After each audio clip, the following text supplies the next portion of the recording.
Welcome. This week's topic is services in the marketing mix, and here are our learning objectives.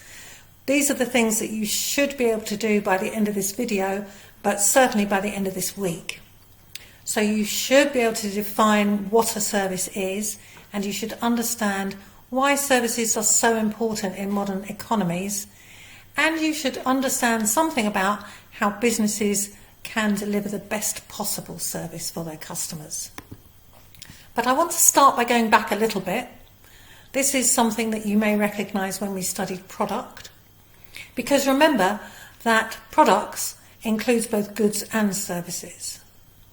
And when we talk about services, we might be talking about two different things, because when I buy a good, it also comes very often with some services. I might get that good delivered to me. That's part of the augmented product, isn't it? I might get a warranty with it. I might get some after-sales service. So many businesses deliver those kinds of services. But of course, there are some businesses for whom the service is the product, like education, like a journey on a bus or a journey on a plane, like a visit to the theatre. All of those things are services, and it's the service itself that gives you your core value.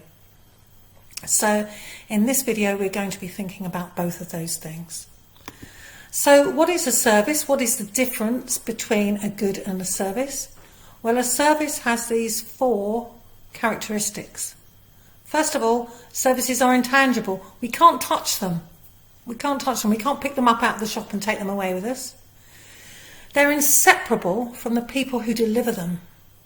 So when you buy, let's say, university education, you can't separate that from the tutors that are teaching you and the people that support you. When you go to see a performance at the theatre, you can't separate that from the actors. And because of that, services are always variable. And of course, they're perishable. You can't store them for later use. Why are services important? Well, have a look at these maps. This one tells us about the percentage of a country's GDP that came from services in 1980. And actually the grey shading is where countries weren't even supplying the data. So back in 1980, most countries were not even providing data about the percentage of their economy that came from services. However, we can look at China, for example, in the pink there, and in 1980, about 20% of China's economy came from services, 80% from goods. We fast forward there to the year 2000, we can see that now almost every country is providing data. And let's go back and look at China again, and we can see that China is now light green, which, if we look closely at the index, tells us that now China's economy, 50% comes from services. So in the space of 20 years, China's economy has changed from being a goods-based economy to half and half services and goods. Fast forward again to 2018, where we've got the most recent data from, and now China has gone even darker green, and now about 60% of China's economy comes from services. And if we look at the UK up in the top left corner, we're dark green. 90% of the UK economy comes from services. And this is typical. As countries' economies become more and more developed, then they tend to rely more and more on services and less on the production of goods. So getting services right is absolutely vital, absolutely key. So how can companies get services right? Well, they have to do all the things that you would expect a business to do. Get the right product at the right place, sell it at the right price and promote it in the right way. They have to do all those standard marketing mix things, but we also have this thing that we call the service profit chain. And this goes back to the idea that services are inseparable from the people that deliver them, and they're variable. So the first step in the service profit chain is getting that internal service quality right. In other words, supporting your employees, training your employees, motivating your employees so that they can become productive employees, who will give greater service value to your customers, and then you get satisfied and loyal customers, and then your company grows and you make a profit. This is a really important point, so I just want to go over it again. Same thing on this slide, just shown in a slightly different way. This idea that if you get engaged, well-motivated, well-trained employees, they are then able to deliver a great customer experience, and then you get engaged customers who buy more, and the business will get more revenue and more profit. So what do we mean by internal service or internal marketing? It means that the business must give their sales, their customer-facing staff, the ability and the motivation to provide customer satisfaction, to do a good job, and only then can those employees provide high-quality external marketing to customers. So, is it really that important? Do we really need to give good service?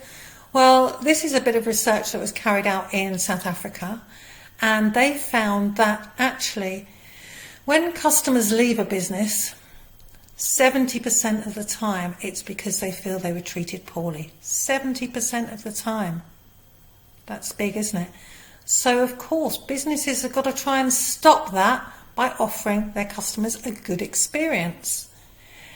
And what we know as well is that it costs 6 times more, or in fact 6 times less to retain, to keep your customers than it does to go out and find a new customer. It's much cheaper to keep customers than it is to go out and find new ones. So this is really important. And we see again this process here, that when staff are motivated and engaged, they're more skillful, they're more knowledgeable, that makes them more confident. And so they can give a better service, and then you get more loyal customers. Those customers will be much more satisfied, and they might decide to buy a bit more. They might decide to buy a bit more frequently, or they might be persuaded to buy more expensive products. And all of that leads to increased turnover and increased profit, but also to an improved reputation for the business and the brand. That means you're likely to get fewer complaints as a business, and really importantly, fewer bad reviews. And we know, don't we, that we're much more likely to post a review if we have a bad experience than we are if we have a good experience. So that's absolutely vital. So we can conclude from that actually it's people that are the most important element of any service or any experience. And the service that we get when we interact with a business can make or break our experience. We tend to buy things from people that we like, and it's those people who can add value to an experience. So we need to train our people. We need to train them when they first arrive in the business through induction. We need to have a plan to train them off the job and on the job. We need to have continuing professional development so their skills remain high and they can continue to offer a good service to customers. But we also need to get good people in the first place. And this is just taken from a local company in Brighton. And these are some of the things that this business offers to new staff.